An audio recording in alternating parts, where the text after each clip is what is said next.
আমরা একজন প্রবাসী হিসাবে আপনারা এই সুষ্ঠু তদন্ত করবেন এবং এই অভিযোগগুলা পুরোপুরি খতিয়ে দেখে আমাদের যদি কোনো ভুল থাকে, আমাদের যদি অন্যায় থাকে, অবশ্যই আইনগত ব্যবস্থা আমাদের প্রতি নেবেন।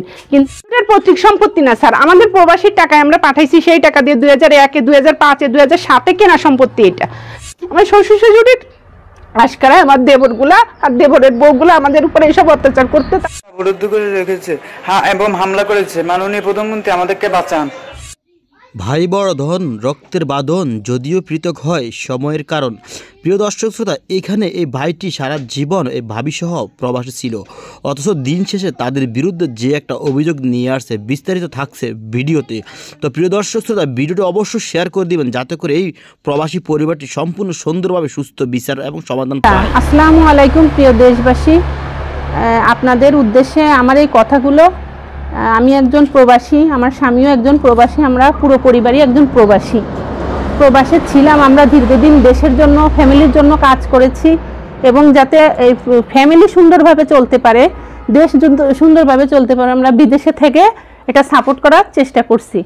তারপরে এখন আমার স্বামী 1993 সালে প্রবাসে গিয়েছে এবং আমি 2003 সালে প্রবাসে গিয়েছি।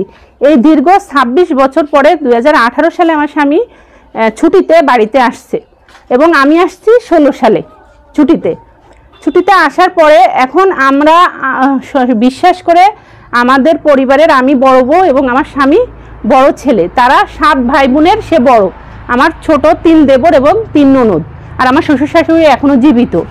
তারপরে আমরা হাজব্যান্ড ওয়াইফ দুজন প্রবাসে ছিলাম। প্রবাসে থাকা অবস্থায় তাদের ভরণ পোষণ, শ্বশুর শাশুড়ির যত যাবতীয় ফ্যামিলির যত খরচ আমরা ছোট ভাই বোন হিসেবে আমরা যতটুকু করণীয় আমাদের সামর্থ্য অনুযায়ী আমরা সব তাদের এস্টাবলিশ করার চেষ্টা করছি এবং তাদের দেখভাল করার চেষ্টা করছি।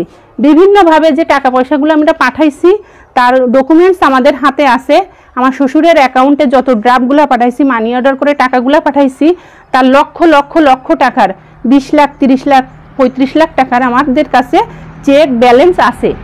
সেটার প্রমাণ আমার বড় ননদের অ্যাকাউন্টে 5-7 লক্ষ টাকা পাঠাইছি, সেটার কাগজও আমার কাছে আছে। আপনারা যদি কখনো কোনো বিচার সালিশ করেন আমাদের বিরুদ্ধে, আপনারা ডকুমেন্টস দেখতে চান, তাহলে আমি সেটা দেখাতে পারবো। তাছাড়া এখন যে 12 সাল থেকে মনে হয় বিকাশ শুরু হয়েছে, প্রত্যেকে আমার দেবর ননদ, আমার শ্বশুর শাশুড়ির প্রত্যেকে বিকাশ ছিল।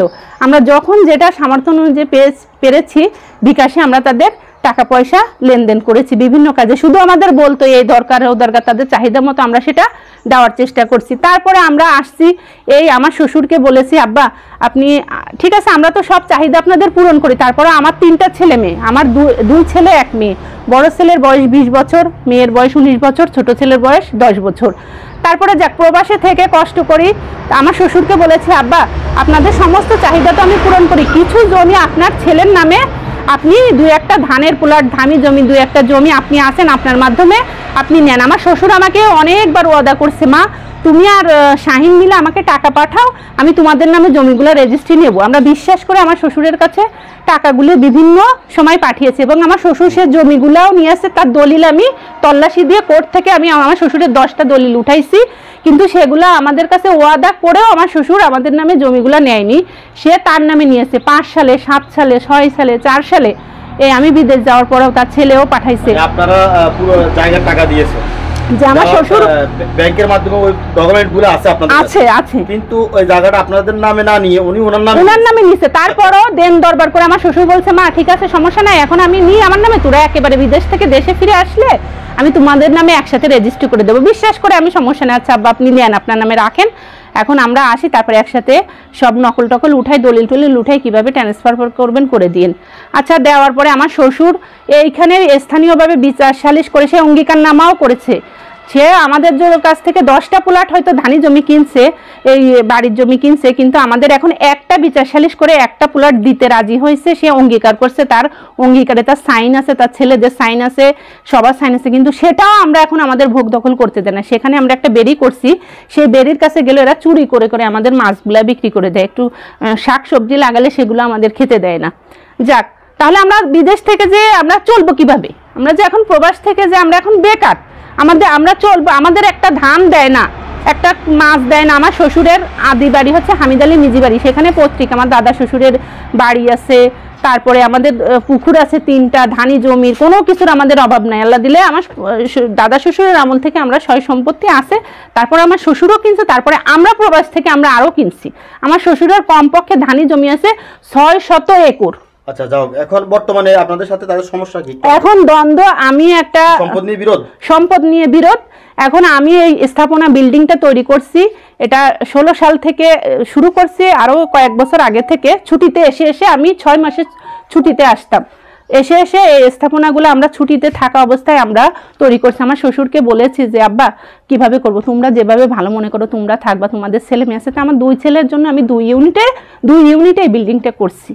যা করার পরে আমার শ্বশুর, আচ্ছা আমরা যখন বিদেশেতে আমি ছুটিতে আসলাম তখন এইখানে তারাও আমাদের পৈতৃক পুরান বাড়িতে থাকতো। এখন যেমনি আমি এই বাড়িতে আসছি, তারা আজকে এক দেওরের বউ আসে, কালকে এক দেওরের বউ আসে থাকতে, কয় 1 সপ্তাহ থাকবো, কয় আচ্ছা থাকে, 10 দিন থাকবো, কয়ে থাকে। এই করতে করতে 3টা এসে আমার সাথে দখলে থাকবে, বুঝছেন।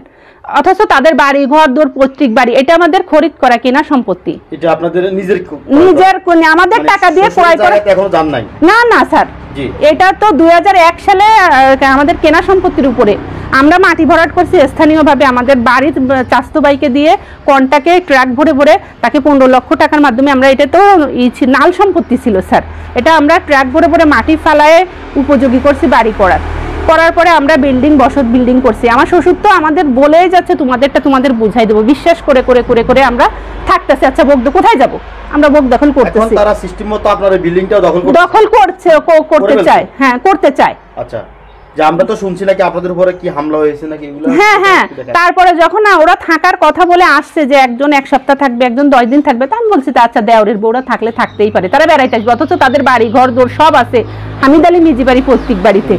তারপরে আচ্ছা বেড়ানোর কথা হবে, তারা আর যায় না। পরে আমি একদিন গেট লাগাই দিছি, এই যে কেসি গেট লাগাই দেওয়ার পরে তারা, আমি বলি আমার বাড়ি ঘর আমি এই গেট দিয়ে তোমরা সবাই আসা যাওয়া করতে পারবে না, তোমাদের যদি দলিল থাকে, তোমাদের যদি কোনো ডকুমেন্টস থাকে, তোমরা সেই আমার বিরুদ্ধে আইনগত ব্যবস্থা নাও, আমার ঘরে আমি আর থাকতে দেব না। তারা সারা রাত এই মেন ক্লাবসিবল গেট সারা রাত ধরে খোলা রাখতো। আমাদের গুন্ডা মস্তান, আমার বিয়ের লায়ক একটা মেয়ে, সে আমি সেফটি মনে করি না, তারা আমাদের ইচ্ছাকৃতভাবে যাদের সাথে আমাদের 2 কথা হয়েছে তাদের এনে ঘরের মধ্যে মজমা মিলাইতো। তাই সেজন্য আমি আমার গেট লাগাই দেওয়ার পরে এখন তারা আমাকে পুরো, আমি ভিতর থেকে গেট লাগাইছি, তারা আমাদের বাইরে থেকে অবরুদ্ধ করে ফেলছে। মানে আমি তো ভিতর দিয়ে লাগাইছি আমার সেফটির জন্য, তারা বাইরে থেকে অবরুদ্ধ করে আমার 5টা দরজায় আমার তালা লাগাইছে, উপরে ছাদে তালা লাগাইছে, ওই পিছনে লাগাইছে, এইখানে লাগাইছে, মোট 5টা দরজায় তালা লাগে আমি যাতে বাইরে না বেরোতে পারে আমাকে তারা অবরুদ্ধ করে এই এলাকার থেকে তাদের ক্যাডার বাহিনী ভাড়া করে আনছে। তাদের তো আমি চিনি না, মুখ দেখলে চিনবো, কালীবাড়ি থেকে, এই হাওলাদার বাড়ি থেকে, রাড়ি বাড়ি থেকে, সরসাগের হাওলাদার বাড়ি। আনছে আমার দেবররা, রেজন হোসেন রিপন, সাইদ আলী স্বপন এবং ফারুক আহমেদ, এরা 3 জন ভাড়া করে। আপনাদের এটা কোন জায়গা পড়ছে একটু বলেন? এটা সরসাগ উত্তরপাড়া, 8 নং ওয়ার্ড। 8 নং ওয়ার্ড কোন থানা? শাহরাস্তি থানা, চাঁদপুর জেলা। জি, এবার আমাদের একটু দেখান কি সমস্যা। এই যে তারা এই লোকজন এনে আমাকে অবরুদ্ধ করে আমাকে হত্যার জন্য অনাবরত। হাতে কি সমস্যা নাকি? হ্যাঁ, আমার হাতেও এই যে গ্লাসগুলো পড়ছে।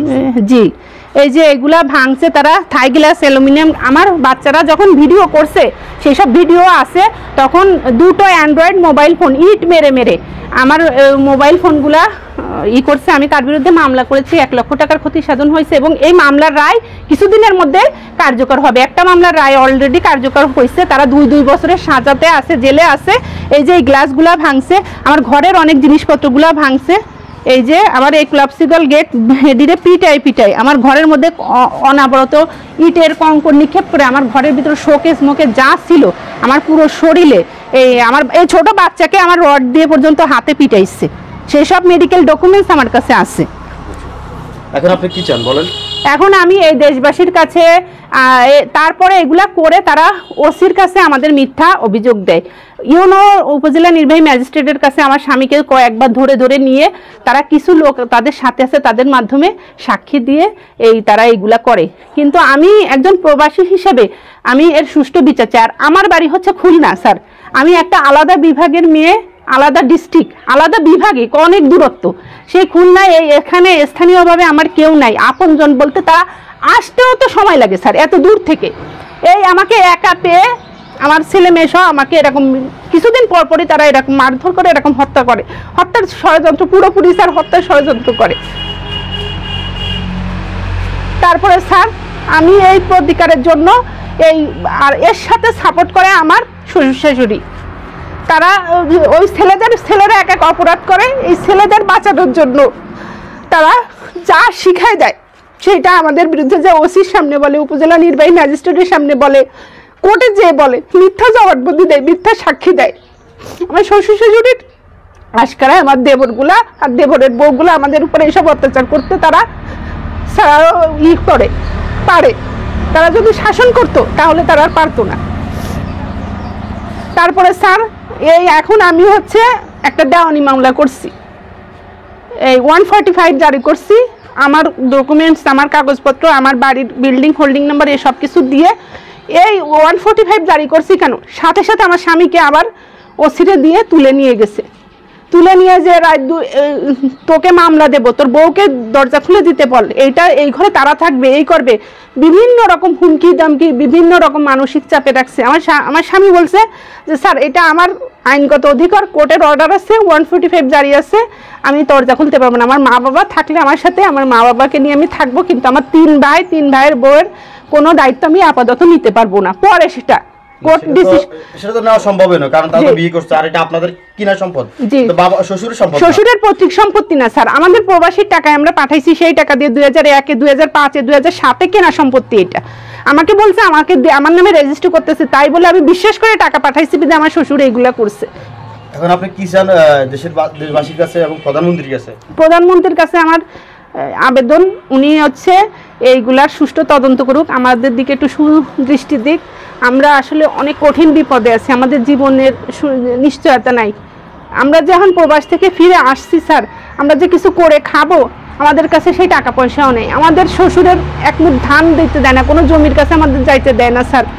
এবং বরং কিনছেন প্রবাস থাকা অবস্থা, শ্বশুরে বলছে যে দেবে আপনাদেরকে, ওগুলা ফেরত দিয়েছে? না না স্যার, এটি ওয়াদা করো, আমার শ্বশুর সেটা দেয় না। স্ট্যাম্প করে রাখছে স্যার, অঙ্গীকার করে রাখছে, চেয়ারম্যান অফিসে স্ট্যাম্প করে রাখছে, থানায় স্ট্যাম্প করে, সেটাও তাই সে অঙ্গীকার রক্ষা করেনি, এমনি স্ট্যাম্প করে রেখে দিছে। আমাদের দেয় না সেটা।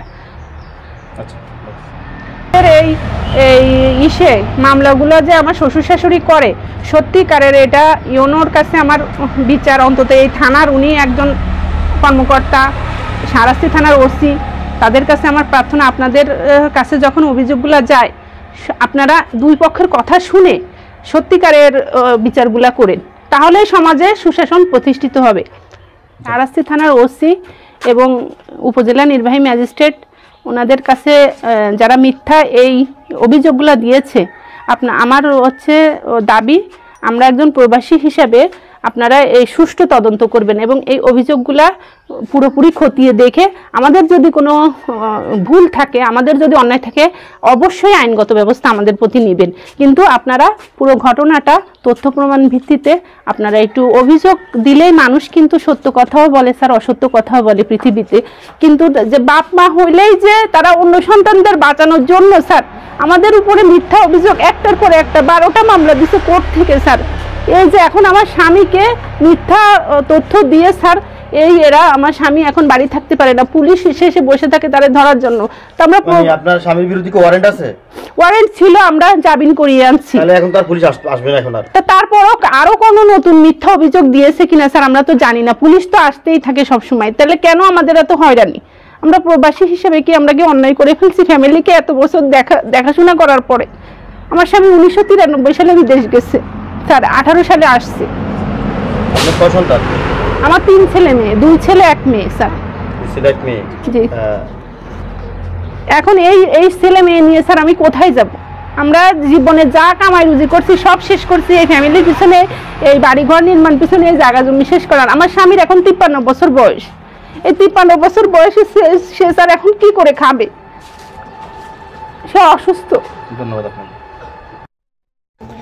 প্রিয় দর্শক শ্রোতা সবাইকে অনুরোধ করব এই ভিডিওটি একটু শেয়ার করার জন্য। একটা প্রবাসীর পরিবারকে ধ্বংস করে দেওয়ার জন্য আসলে উঠে পড়ে লেগেছেন এবং বিশেষ করে শাহরাস্তি হাজীগঞ্জ থানার বা চাঁদপুর জেলার প্রশাসন যারা আছেন তারা অত্যন্ত সোচ্চার আছেন। আমি অনুরোধ করব, ইনি বারবার একটা কথা বলছেন, যদি আমার কোনো অপরাধ থাকে বা আমার হাজব্যান্ড যদি অপরাধ করে থাকেন তাহলে আমাদেরকে অবশ্যই আইনের হাতে নিয়ে আসে, আমাদেরকে বিচার করবেন। এই কথাটি মানুষ কোন সময় বলতে পারে সেটা তো আপনারা সকলে বুঝেন। আমি অনুরোধ করব একজন প্রবাসী ভাইয়ের পাশে দাঁড়ান, আপনারা সকলে ভিডিওটি শেয়ার করুন, সবার কাছে অনুরোধ করব এবং শাহরাস্তি থানার ওসি মহোদয়ের কাছে অনুরোধ করব এই বিষয়টা একটু সুন্দরভাবে দেখে এই বিষয়টি সমাধান করার জন্য। আপনার নাম কি বোন? আমার নাম সোনিয়া সুলতানা। সোনিয়া সুলতানা। আপনার হাজবেন্ডের নাম? মোহাম্মদ শাহিন। মোহাম্মদ শাহিন। আপনাদের কি বাড়ি? আমাদের হামিদ আলী সরষাক, হামিদ আলী মিজি বাড়ি। সরষাক হামিদ আলী মিজি বাড়ি, শাহরাস্তি থানা, চাঁদপুর জেলা। চাঁদপুর জেলা। আচ্ছা ঠিক আছে, ভালো থাকেন। জি, আল্লাহ হাফেজ।